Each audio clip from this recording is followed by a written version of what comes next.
संगत जी, इस जीवन में हम जो भी कर्म करते हैं, चाहे अच्छे हो या बुरे, उनका फल हमें एक ना एक दिन जरूर मिलता है। और आज की यह साखी कर्मों का फल आपको यही सच्चाई बहुत ही गहराई से महसूस करवाएगी।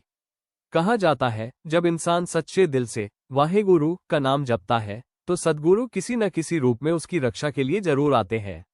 बहुत समय पहले की बात है, हिमालय की पहाड़ियों के पास एक छोटा सा गांव था, शांतिपुर। चारों ओर घना जंगल, ऊंचे पहाड़ और हरियाली से भरा हुआ वह गांव बहुत ही शांत और सुंदर था। गांव के लोग सरल और दयालु थे। एक दूसरे की मदद करना ही उनका स्वभाव था। उसी गांव में एक बुजुर्ग माता रहती थी, सुरजीत कौर, जिन्हें सब प्यार से बेबे कहते थे। उम्र ढल चुकी थी, आंखों से कम दिखाई देता था, हाथ कांपते थे, लेकिन दिल में सेवा और वाहेगुरु का नाम हर पल बसा हुआ था। उनके पति हरनाम सिंह एक वैद्य थे। दोनों जंगल से जड़ी बूटियां लाते और गांव वालों का इलाज करते थे। लेकिन एक दिन हरनाम सिंह जंगल गए और फिर कभी वापस नहीं लौटे। उस दिन के बाद भी बेबे ने हिम्मत नहीं हारी। वो रोज सुबह वाहेगुरु वाहेगुरु का सिमरन करती और अकेले ही जंगल चली जाती। एक दिन गांव के दो युवक अर्जुन और बलदेव ने उन्हें जंगल जाते देखा। उन्होंने कहा, बेबे, अब आपकी उम्र हो गई है, जंगल सुरक्षित नहीं है, हम सब मिलकर आपकी सेवा करेंगे। बेबे मुस्कुराई और बोली, जब तक शरीर साथ दे रहा है, सेवा करनी चाहिए, बाकी सब सद्गुरु की मेहर है। और यह कहकर वो आगे बढ़ गई। शाम को गांव का एक आदमी गोपाल दौड़ता हुआ आया। उसने कहा, बेबे, मेरी बेटी को तेज बुखार है, उसे बचा लो। बेबे ने तुरंत जड़ी बूटी से दवाई बनाई और कहा, वाहेगुरु पर भरोसा रख, सुबह तक ठीक हो जाएगी। और सच में सुबह तक बच्ची ठीक हो गई। एक दिन गांव की एक औरत मीरा रोती हुई बेबे के पास आई। उसने कहा, बेबे, मेरी शादी को कई साल हो गए, लेकिन अभी तक कोई औलाद नहीं। अगर ऐसा ही रहा तो मेरा घर टूट जाएगा। बेबे ने उसके सिर पर हाथ रखा और कहा, चिंता मत कर बेटी, सद्गुरु की कृपा से सब ठीक होगा। कल मैं जंगल से एक खास जड़ी लेकर आऊंगी। अगले दिन बेबे जंगल के और गहरे हिस्से में चली गई। वहां उन्हें वो जड़ी दिखाई दी, लेकिन जैसे ही वो उसे तोड़ने लगी, उनका पैर फिसल गया और वो एक गहरे गड्ढे में गिर गई। पैर में चोट लग चुकी थी, शरीर कमजोर था और धीरे धीरे अंधेरा छाने लगा।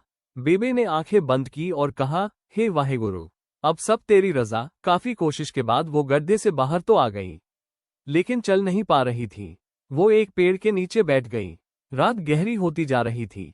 जंगल में जानवरों की आवाजें गूंज रही थी।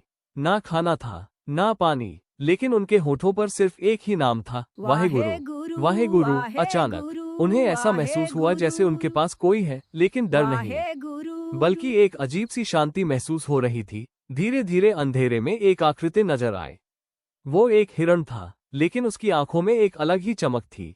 वो धीरे धीरे बेबे के पास आया और चुपचाप उनके पास बैठ गया। कुछ ही देर में जंगल के दूसरे जानवर भी वहां आने लगे, लेकिन जैसे ही वो पास आते, हिरण उन्हें दूर भगा देता।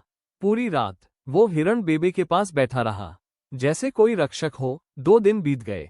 गांव में चिंता फैल गई। अर्जुन, बलदेव और कई लोग बेबे को ढूंढने जंगल पहुंचे। काफी खोजने के बाद उन्हें बेबे एक पेड़ के नीचे बैठी दिखाई दी और उनके पास वही हिरण बैठा था। सब डर गए, लेकिन बेबे ने आवाज लगाई, रुको, इसे नुकसान मत पहुंचाना, ये मुझे मारने नहीं, बचाने आया है। अर्जुन ने हैरानी से पूछा, बेबे, ये आपको क्यों बचा रहा है? बेबे हल्का सा मुस्कुराई और बोली, क्योंकि कई साल पहले मैंने इसके साथ कुछ ऐसा किया था जिसे ये आज तक नहीं भूला। बेबे हल्का सा मुस्कुराई और बोली, बेटा, ये कोई साधारण हिरण नहीं है। कई साल पहले मैं और तुम्हारे दादा हरनाम सिंह इसी जंगल में जड़ी बूटियां लेने आए थे। तभी हमें एक छोटा सा हिरण मिला, जो शिकारी के जाल में फंसा हुआ था। उसके पैर में गहरी चोट थी। मैंने जड़ी बूटी लगाकर उसकी पट्टी की और तुम्हारे दादा ने उसे जाल से बाहर निकाला। तभी वहां एक शिकारी आ गया। वो बहुत गुस्से में था और हमें धमकी देकर चला गया। बेबे थोड़ी देर चुप रही, फिर बोली, कुछ समय बाद तुम्हारे दादा अकेले जंगल गए और फिर वापस नहीं आए, लेकिन मुझे वाहेगुरु पर पूरा विश्वास है, एक दिन वो जरूर मिलेंगे। इतना कहकर बेबे उस हिरण की तरफ देखने लगी। तभी अचानक हिरण उठा और धीरे से बेबे का दुपट्टा पकड़कर खींचने लगा। सब हैरान रह गए। हिरण पीछे मुड़कर देखने लगा, जैसे बुला रहा हो। बेबे बोली, रुको, ये हमें कहीं ले जाना चाहता है। सब लोग उसके पीछे चल पड़े। जंगल के अंदर पेड़ों के बीच से गुजरते हुए वो एक पुरानी सी झोपड़ी के पास पहुंचे। हिरण वहीं रुक गया। अंदर से हल्की सी आवाज आ रही थी। लोगों ने धीरे से दरवाजा खोला तो अंदर एक बुजुर्ग संत बैठे थे और पास ही एक आदमी लेटा हुआ था, कमजोर, शांत। बेबे की नजर जैसे ही उस पर पड़ी, उनकी आंखें भर आईं। हरनाम सिंह, संत ने धीरे से कहा, इन्हें जंगल में घायल अवस्था में पाया था। सिर पर चोट थी। हमने सेवा की, अब ये ठीक हो रहे हैं। और ये हिरण रोज यहाँ आता था, जैसे इनकी रखवाली करता हो। आज ये तुम्हें यहाँ ले आया। बेबे ने हाथ जोड़ लिए। वाहेगुरु, तेरा लाख लाख शुक्र है। हरनाम सिंह ने धीरे से आंखें खोली और बेबे की तरफ देखा। उनकी आंखों में शांति थी। संगत जी, याद रखिए, अच्छे कर्म कभी व्यर्थ नहीं जाते और सच्चे दिल से किया गया काम एक दिन जरूर लौटकर आता है। जो वाहेगुरु पर विश्वास रखता है, उसकी मदद किसी ना किसी रूप में जरूर होती है। वाहेगुरु जी का खालसा।